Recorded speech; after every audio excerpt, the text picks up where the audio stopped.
Sorry for the delay on yesterday's card reveal video. I've been playing Shadowverse, which has been absolutely amazing. So between that and then uploading the Tabletop Simulator mod, I didn't get around to a video right away. But don't worry, we should be right back on schedule. Shadowverse is out now, and I will be playing a ton of it, but I don't need to be playing it every single second of the day going forward. So with that in mind, let's jump into yesterday's card reveals. I'm going to do this in quick little packages because there quite a few different people were winning yesterday with the card reveals. First, let's look at Kai'Sa. Kai'Sa got 2 huge improvements to her archetype, and I think it's going to be a big deal for her going forward. Kai'Sa up until this point has felt relatively weak, and she needed some good tools to kind of get her going, and I think she found them.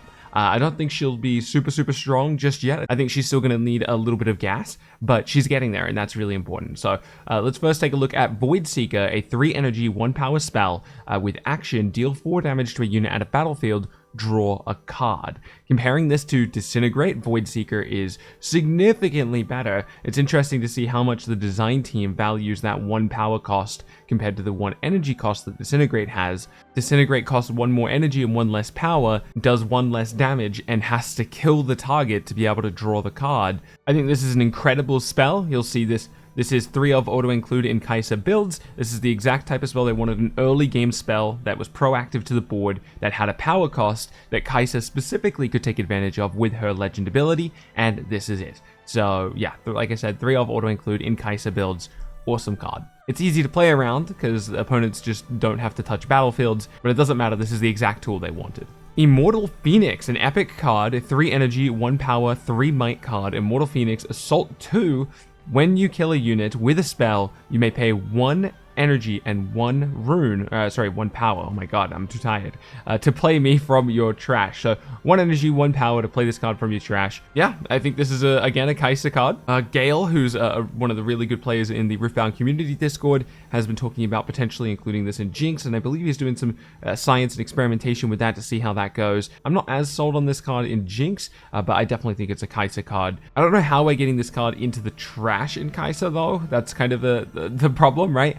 You know, another archetype I could see running this is actually Darius, because Darius kills things with Guillotine, or Noxian Guillotine, or whatever it's called, and he can get things into trash with effects like, oh my god, why is it not coming to mind? Scrapyard Champion, and the power cost is less impactful in Darius, because Darius, I think, freely just kind of spends power whenever he likes because he's able to generate free energy with his legend ability, so each individual rune is slightly less impactful for him than the average character. At least that's how it feels when you play Darius. So I could totally see this working out in Darius, though I haven't done any science for it. Either way, I'm sure this card will definitely find a home, and it's just like a quote-unquote infinite value engine. While this card is in your trash, every single card, or every single spell, I should say, that you cast to kill a unit has a much higher ceiling, because now it's just like free unit generation on top of you know, the removal that it would typically be.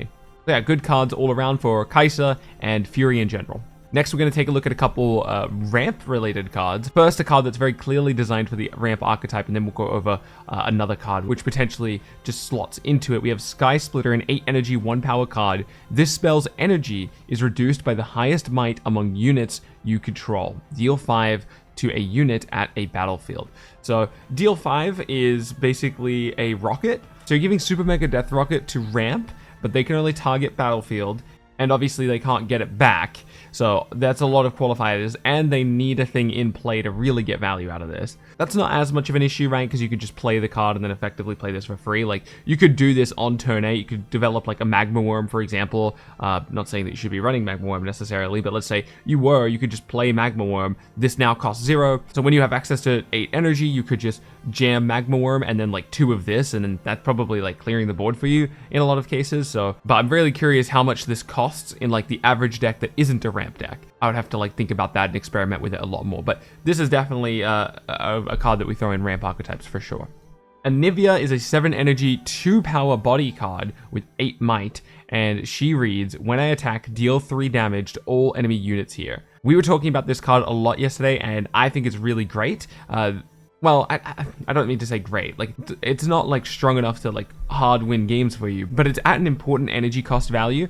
Volley Bear especially has interesting ramp thresholds where there's not really anything to do at 7. So if he hits 7, it's like, Okay, I guess they play a Stormclaw Ursine, but he's not particularly happy about that, right? He would much rather play like a big body, and Anivia is that big body. Another interesting thing to think about Anivia is her interaction with Warwick, right? Her and Warwick on the same board means that if we push either of them to which means if we push them both to a battlefield, they're instantly killing everything that's there, and no combat is happening, so no chance for combat tricks or anything like that, obviously because the counter spells would require so yeah, I'm pretty high on Anivia.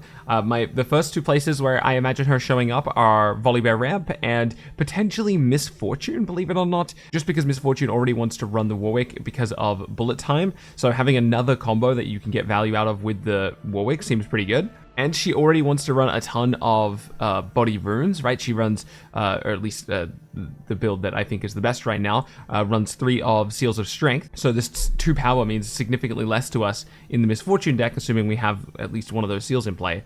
So a 7 energy, 8 might card might not be the first thought you have when you look at a Misfortune list, but when you start looking at some of the contextual decisions we've already made for Misfortune, Anivia starts looking a little bit more compelling there as well. Gemcraft Seer is a 3 energy, 1 power, 3 might card with Vision, which means you look at the top card of your deck and you choose to either recycle it or leave it on top of your main deck. And this card also gives your other cards Vision. It's definitely not crazy. I could see maybe like Teemo wanting something like this. And there's going to be decks throughout Riftbound's history that want something like this, but there's not really much to do with this card right now, I think. Acceptable Losses is a really interesting tech card. It's a 1 energy, each player kills one of their gear. This effect seems really strong for the cost. Once people start playing with sideboards, I think you'll see this a lot in people's sideboards. I will say purple is like a really awkward color for this to be in. Like Jinx won't be able to run a card like this. Yasuo could run a card like this, but I think Zhonya's Hourglass is really good in Yasuo, so you'd have to be like careful about how you use it. As long as Teemo isn't running things like Mushroom Pouch, he could run a card like this. But at the moment, this is definitely not something you can just raw throw in your deck. It's too specific of a tech card. So like I said, it will probably have to end up being a sideboard card. Next is Adaptatron. Adaptatron is a 4 energy, 3 might card who also hates gear. He reads, when I conquer, you may kill a gear, and if you do, buff me. Even if this had 4 might printed on it by default, I don't think this card would be playable. This is not a tech card you want to be running. I mean, maybe you sideboard it, but we're definitely not main decking this card. Next, we have 2 battlefields. I'm really thankful Riot decided to reveal some battlefields because we have been starving for battlefield. Back alley bar reads, when a unit moves from here, give it +1 might this turn.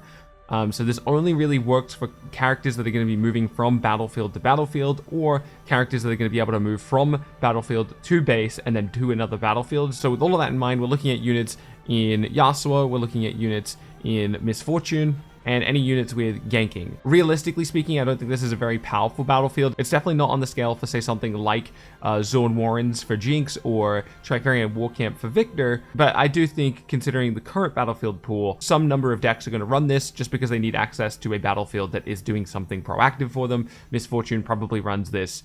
I don't necessarily think Yasuo runs this. Maybe he does.